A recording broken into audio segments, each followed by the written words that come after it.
It's not much further now. The path seems well kept. Do you and the villagers often come this way? Only me. Once every new moon without fail. It is my duty both as village elder and Walius's descendant. But surely no one blames you for what happened. Why should you bear the responsibility alone? You misunderstand. I do it because I want to show him that he isn't alone, and that there are still some of us who would see an end to his suffering. Suffering you will soon witness with your own eyes.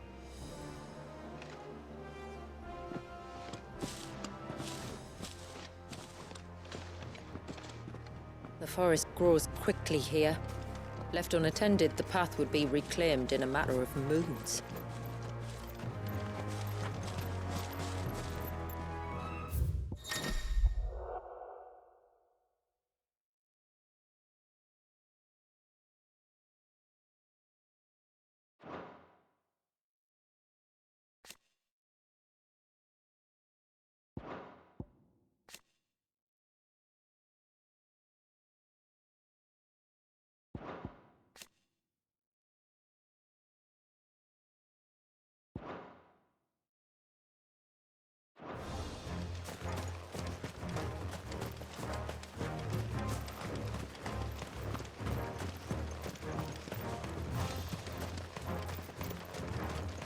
Does the light point the way to the child? It does indeed.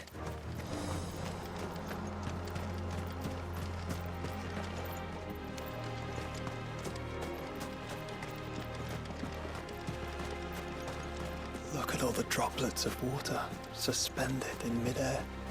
Where they have remained untouched by time for 80 summers. It's not right. No. It's not.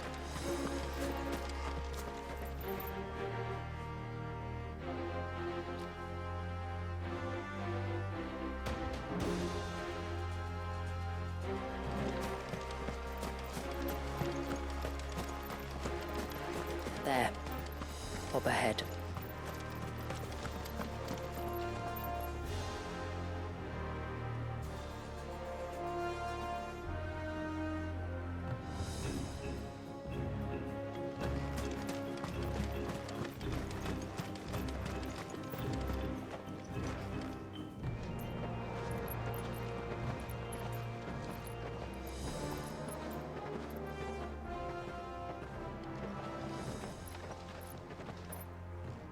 Down in the center. Follow me.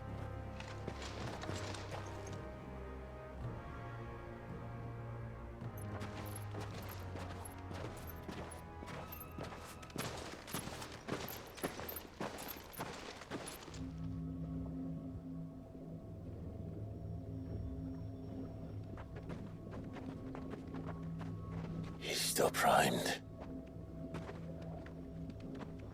I'll never forget my first priming. The fear. And I was old enough to understand what was happening. One can only imagine how this poor child felt. He is the victim of an unforgivable sin. Committed by people who saw him as nothing but a means to an end. He must be so frightened. Then I'll ease his burden. You don't mean? I'm not going to hurt him. Contrary to the tales, I don't go around killing dominants for no reason.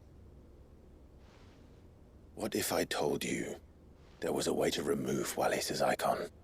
I'd tell you you were a madman. It's hard to believe, I know. But it can be done. Though, it isn't without its risks. Part of the icon remains no matter what. So, it might still come to violence. I don't know. It depends on the dominant. I've seen things end well, and I've seen things spiral out of control. But I do know one thing. If we turn our backs on this child, there will be no end to his suffering. And I think that a worse fate than the alternative. Don't you?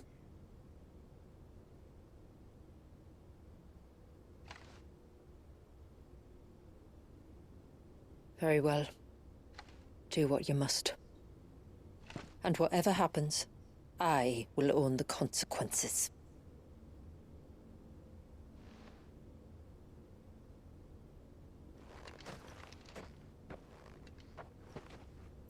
Don't be afraid, little one.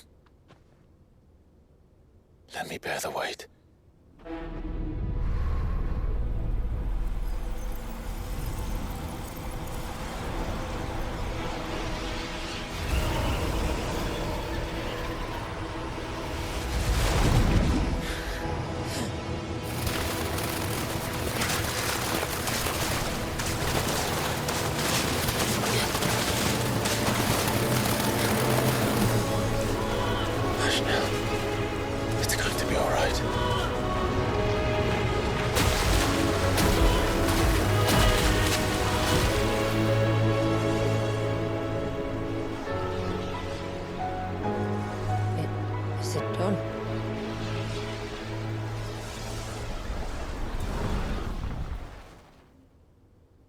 I think so.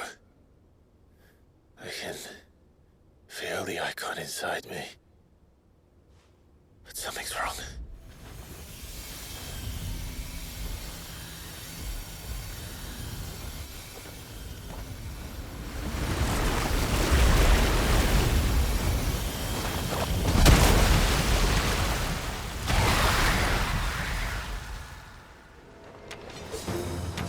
He wasn't just afraid. He was angry.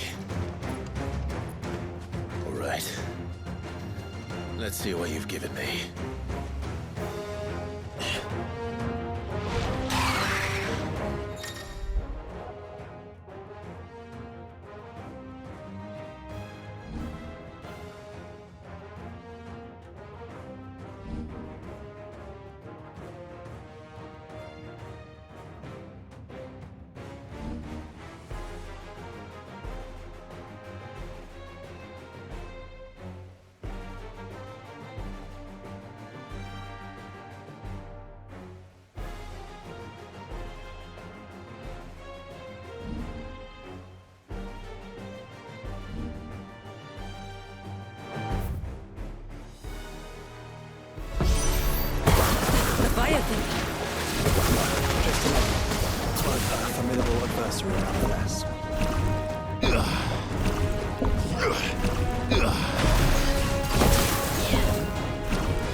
Is everyone all right? He seems calmer now. You said Walius was frozen in time. But he knew we were here. How?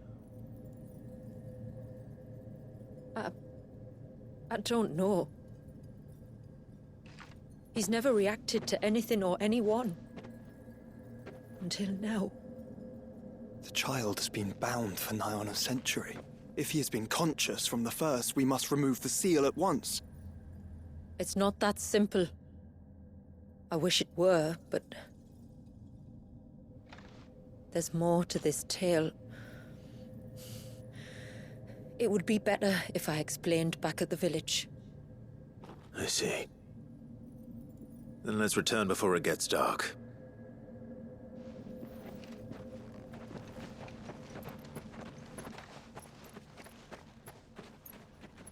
I'm sorry, Walius. I will make this right.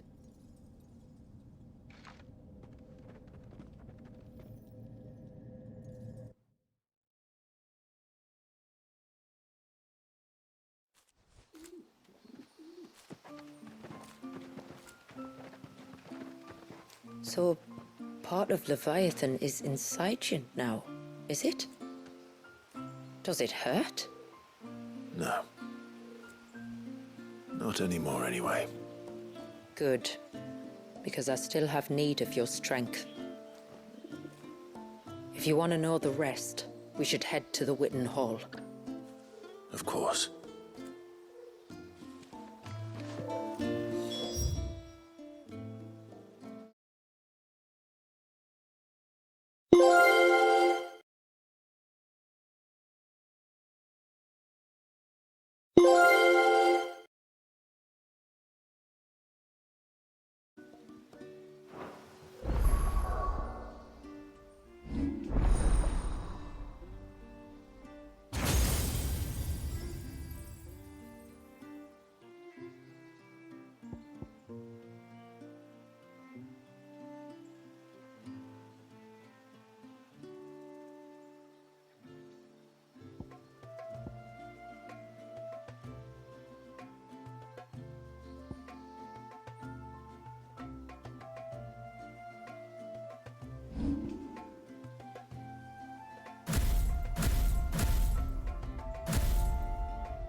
To understand the spell which binds Walius, you must first know who we are, and what drove my forebears to commit such an atrocity. This tapestry is our story, the one that brought us here. After generations of wandering, my people sought refuge in northeastern Storm, some 170 years ago. But in exchange for our safety, the Gregorian Church demanded we renounce our faith and branded us heretics when we could not. To be exterminated, as a lesson to others. And so was it chronicled in the imperial histories, for anything less would have made the Church seem weak. Yet a handful survived. The few who did fled north and west, and in doing so discovered two things that would forever shape our fates. The first was an old legend revealing how to make your very own mother crystal. I've heard that one before. Yes, yet it gave them new hope, however false. Our ancestors convinced themselves that they could recreate the divine if they could only find a strong enough heart. A living being capable of channeling torrents of ether. And the heavens provided. A dominant Walius. They'd stumbled across a nostrum in an ancient ruin, which they believed could provoke a sudden outpouring of a creature's ether. They meant to enrage his icon. Leviathan would have destroyed everything, had our people not made their second important discovery. A means to stop time itself. Where did they find that? The Northerners had no such magics, or they would have used them. When our ancestors first arrived, the land was uninhabited, save for an old witch who lived on the highest peak.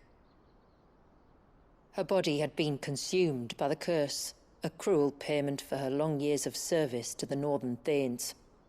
So desperate were they to prevent the fall of Drake's Eye, they'd forced her to devise a spell to stop time. But Drake's Eye did fall.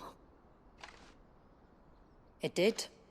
When she finally perfected the necessary magics, it was already too late. As punishment for her failure, the Thanes exiled her to this forsaken place to live out the few days she had left. Knowing her suffering, our ancestors cared for her as best they could, and in return, she gifted them her spell. That even though she should die, her legacy might live on.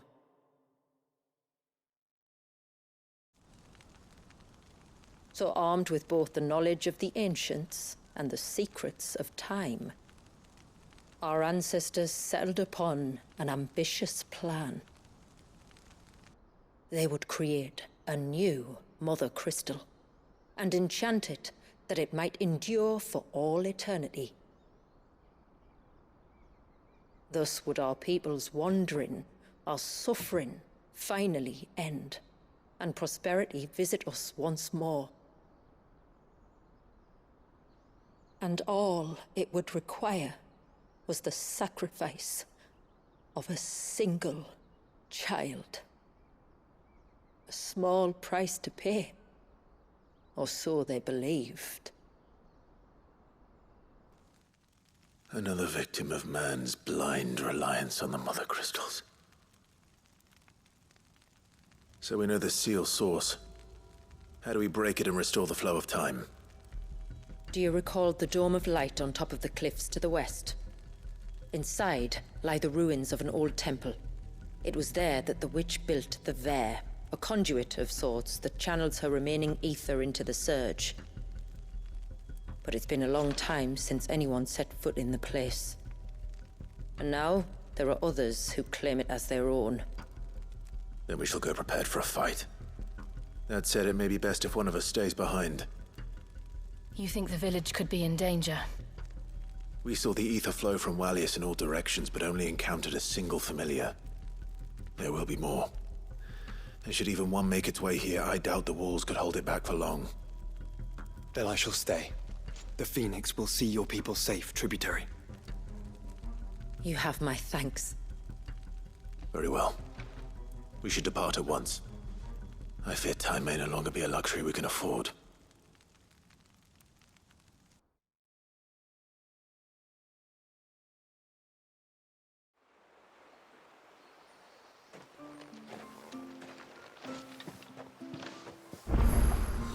The Vare is easy to find.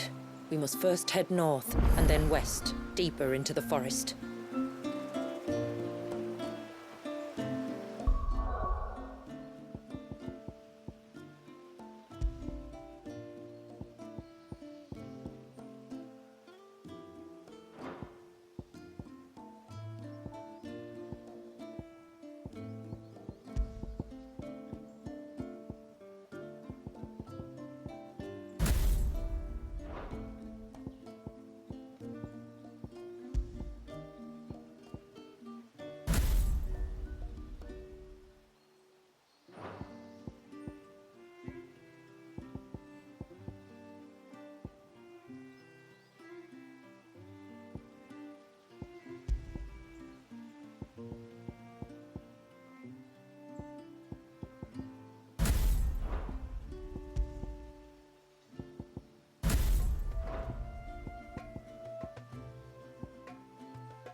No sign of the child.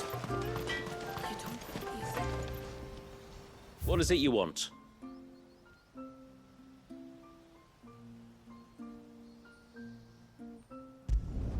Flawless.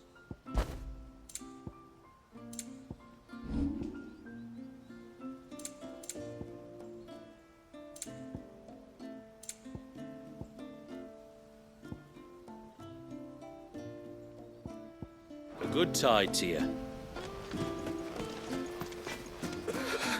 I can't. Just try to breathe. That's it. Is everything all right? Ah, you're the outsider. I'm Fanit, healer by trade.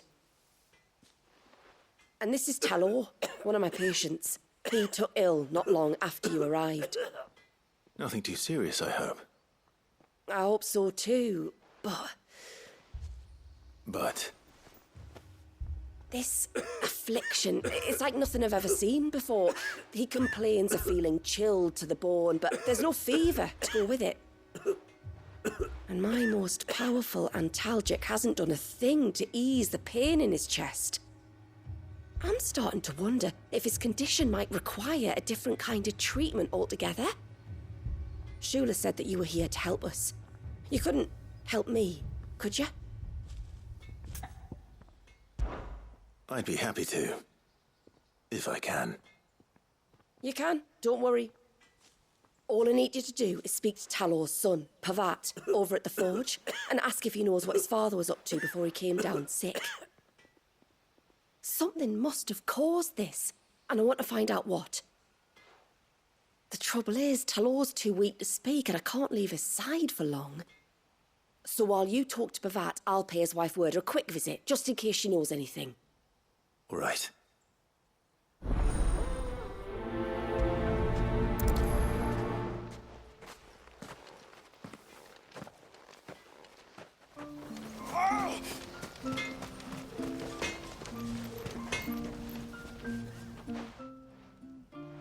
Oh, do you need something?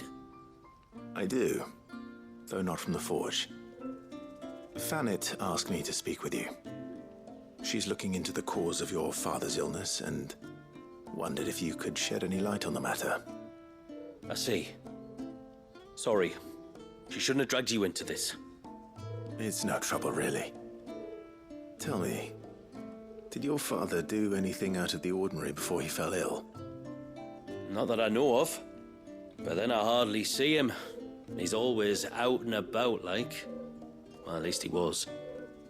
Suppose he might have been a bit more fidgety than usual, but apart from that... When you say out and about, where does he usually go? Just round the village. Wanders over to Valisthea's place most days. He's a fisher who lives on the other side of the fount. They're old friends. Maybe he knows something I don't. Maybe. I'll go and speak with him.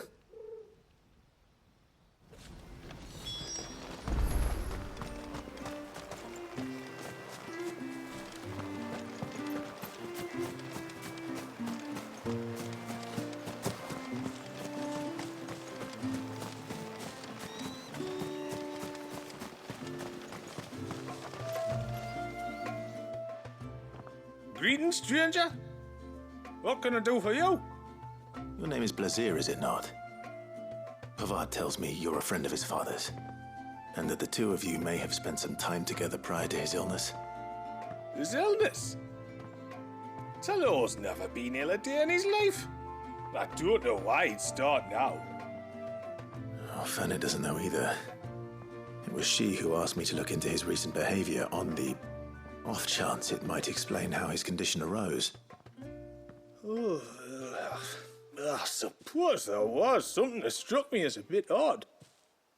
He kept asking about the woods. Did you see anything strange on your way back from the shore? Are you certain? Do you swear? That kind of thing. I didn't, of course. But he wouldn't let it go. It was like he was expecting something to happen. It was just a matter of when. Not that I know what. But he never told me anyway. Well, that certainly does sound unusual. And it might just be what Fanet is looking for. Thank you. Don't mention it. Oh, and when you say Talor, wish him the best from me, eh? Let's see what the healer makes of this.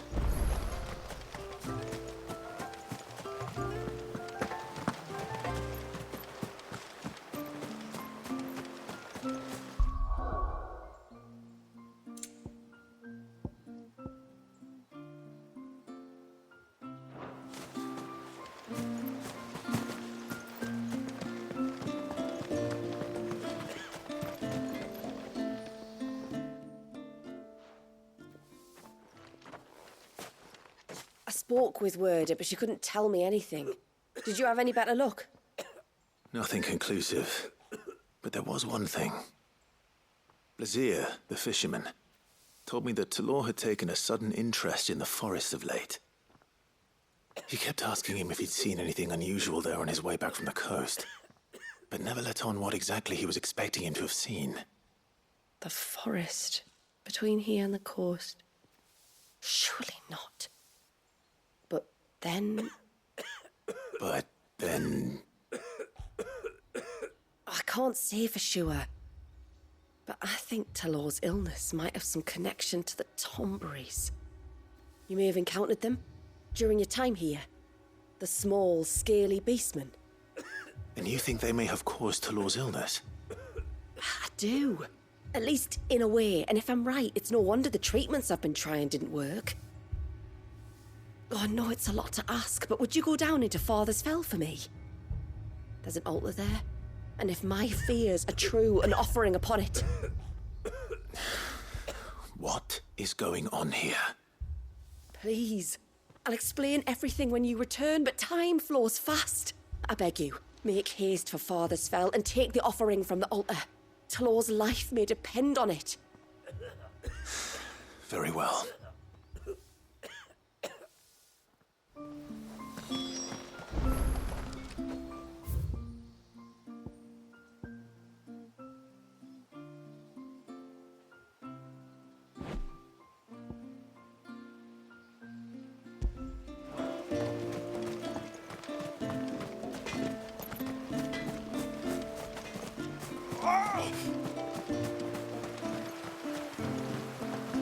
Bastard things.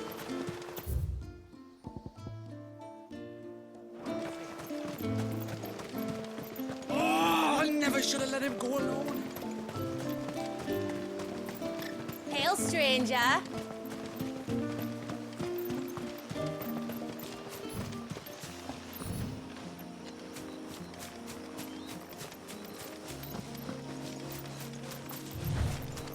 Before, we turned east at the shipwrecks to reach the coast. Now we must head in the opposite direction. Left it is, then.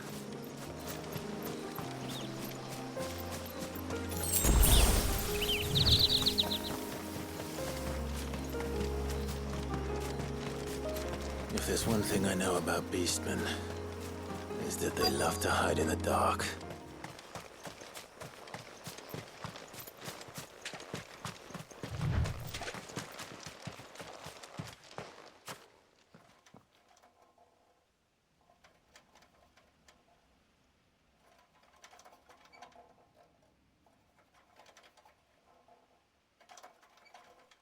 What are they up to?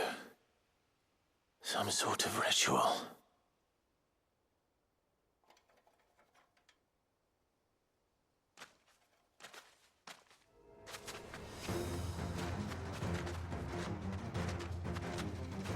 Sorry to disturb you.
Let's see what's on this altar, then.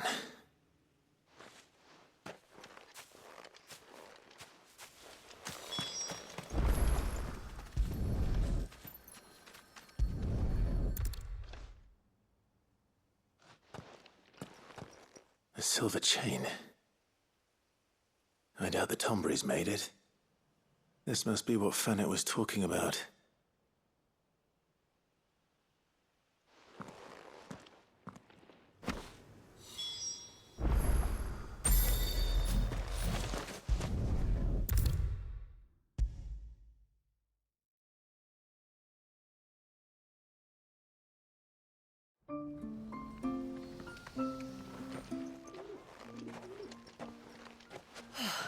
You're back.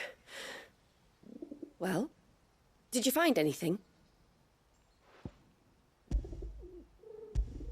I did. This silver chain. I knew it. Well, I'm still none the wiser. Forgive me. This chain.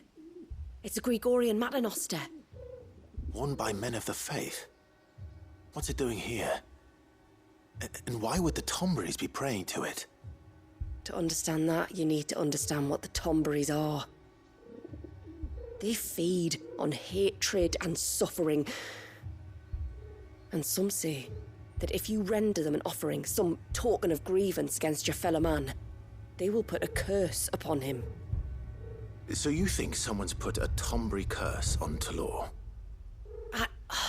I can't say for sure.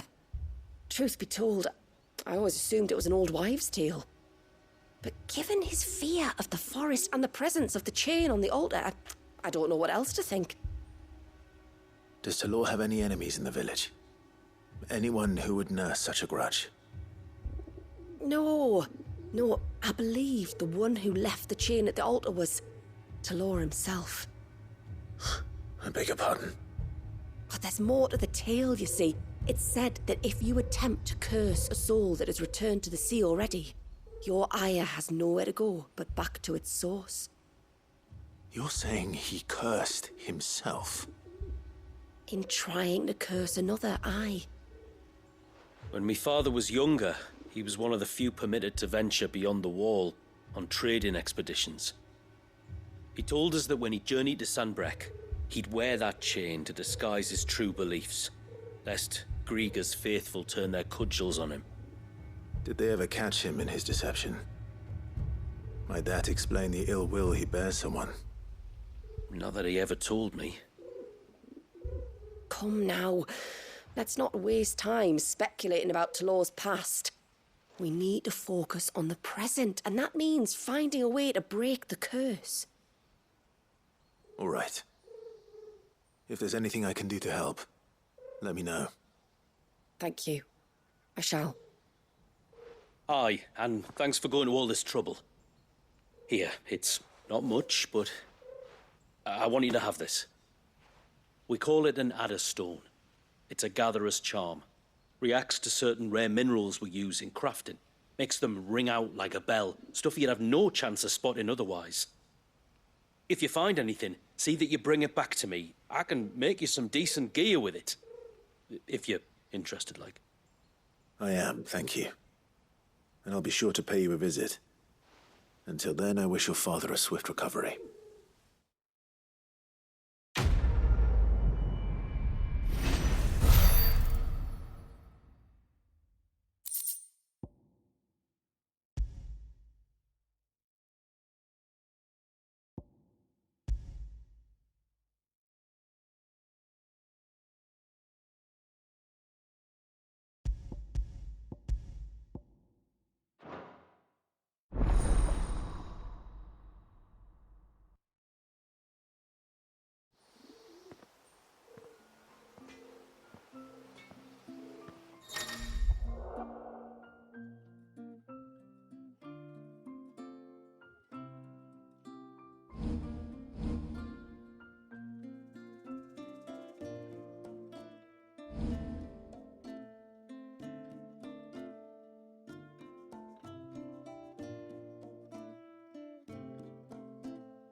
Yes?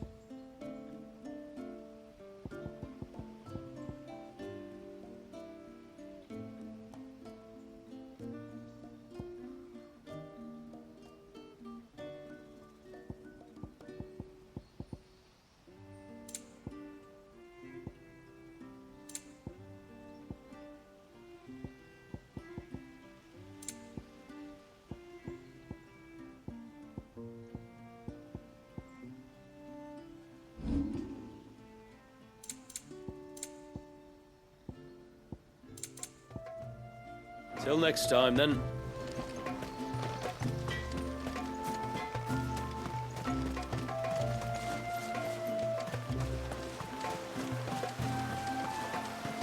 Bastard things.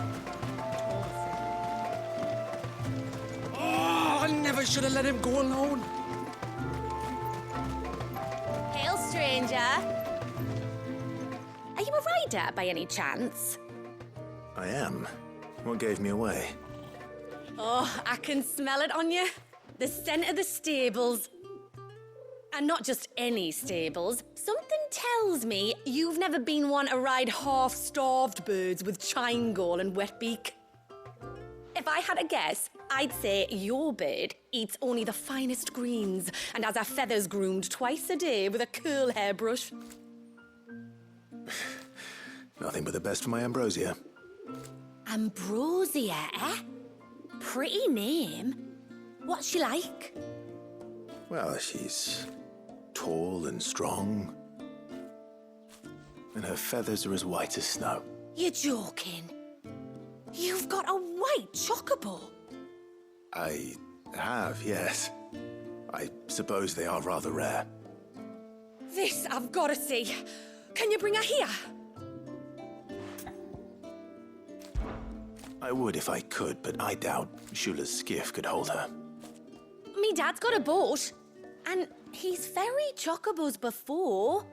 You could get him to bring her. It'd be perfect timing and all. He's preparing for a trip beyond the wall as we speak. I'm sure he'd help you if you asked. He would? Well, I don't suppose it would hurt to have Ambrosia around. All right then. Where could I find your father? He'll be in the storehouse on the other side of the brook. Tell him Manda sent you.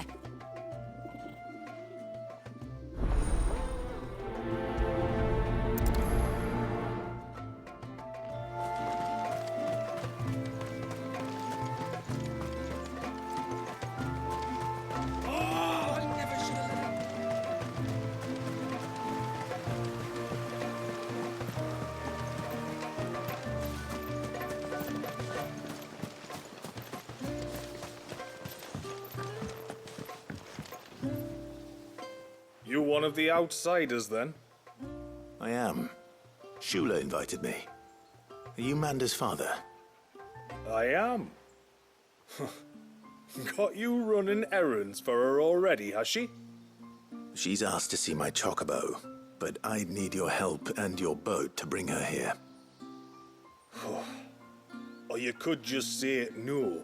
Honestly, that girl and her birds, she'll be growing feathers soon enough.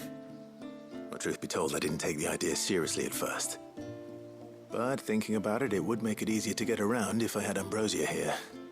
Can you help? Well, if you're sure that's what you want.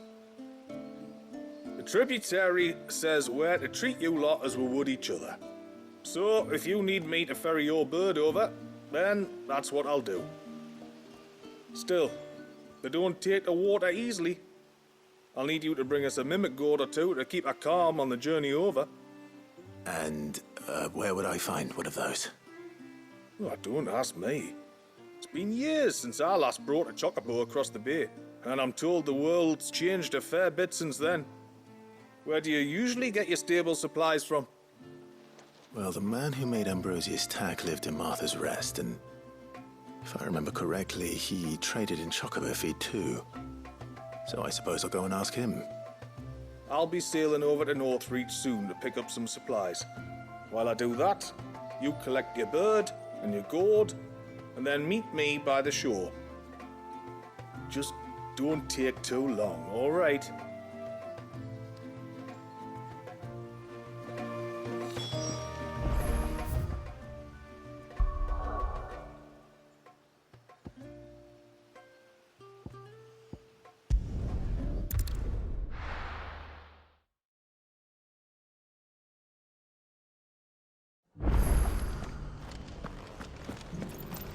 Got a few rooms going spare now. You want a bed for the night? You speak to Martha. I remember you. You're the one who saved Whiteheart. How's the old girl doing? She's very well. Thank you. Oh, don't thank me. You're the one who saved her. Anyway, what brings you to the rest today? I was hoping to purchase a mimit gourd. And I thought you might be able to tell me where I could find one. Oh, reckon I could do better than that. Just so happens, I've got a whole cartload of the blasted things. Not a buyer in sight. Really?